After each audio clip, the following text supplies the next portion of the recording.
Hi, guys. Welcome back to Redirect Yourself. I'm Donna San Salvador, and I'm so glad you made it here today.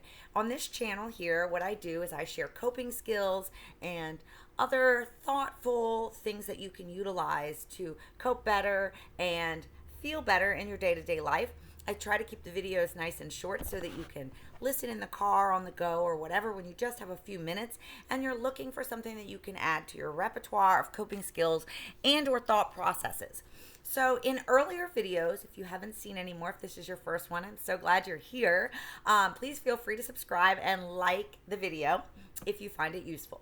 Now, I'm doing sort of a series on this versus that. I didn't intend to, but turns out the last couple videos have been a versus video. So here's another one. Today we're going to talk about manners and consideration versus the political correctness and censoring. So let me just go back a little bit. So first of all, I talk about in a previous video the hula hoop. I urge you to watch the video if you're not familiar with that. But it is kind of the way that I give terminology to an old psychological thing called internal locus of control. It's a nice long word, and you can look that up if you'd like, read about that as well. But I call it the hula hoop, which is basically indicative of the idea that we only have control over ourselves, and that anything else outside of our invisible hula hoop around us, right, we do not have direct power over or control.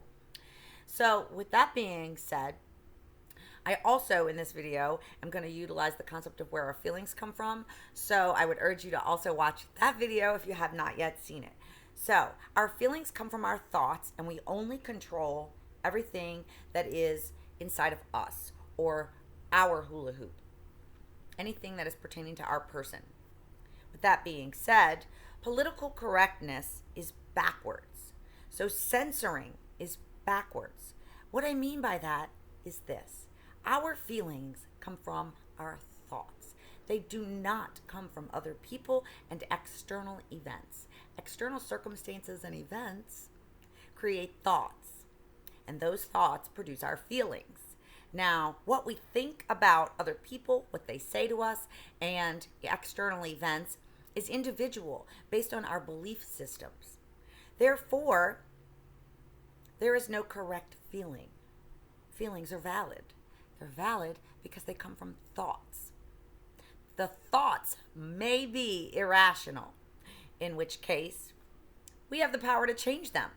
And what that means is that when someone else says something that is off-putting to us or in some way triggers us, what that means is that we have a thought that is a negative thought in nature and produces a negative feeling. The way to get rid of that negative feeling when someone says something we don't like or that triggers us or in some way feels insulting is to change how we think. Now, we can't control what other people say unless we censor them.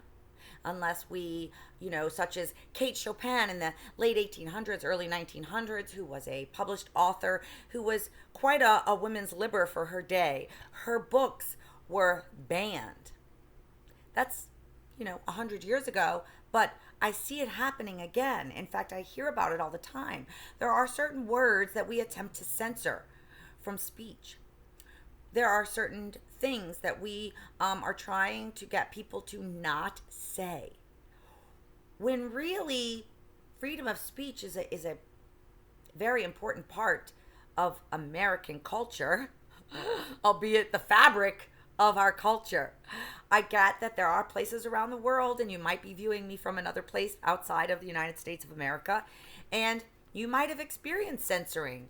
You might have experienced political correctness to a larger degree. In all of this, what happened to manners? What happened to asking people to simply be kind in their speech so that if I need to say something that is critical in nature, or maybe perceived as insulting, I simply say it as nice as possible.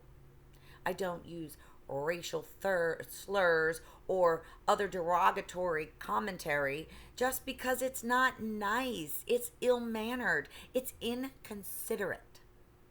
So instead, if I want to say something that might be taken critical or insulting, if I word it in a way that is as kind as possible, utilizing manners, then me saying it is legitimate. And the other person is then tasked with not reacting, but rather having emotional control, the ability to calm oneself down in the face of an insult or some kind of a statement that we disagree with or feels triggering to us. It's our job in our hula hoop to regulate our emotions and be able to hold conversations that may involve disagreements without them becoming heated or the need or desire to censor another person's speech.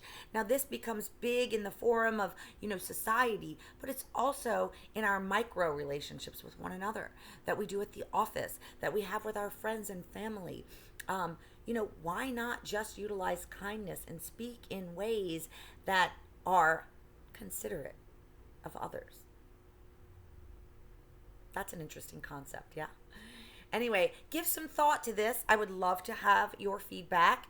And again, do feel free to go out and check out the other videos that I have on the hula hoop, as well as where your feelings come from and the purpose of negative emotions as well.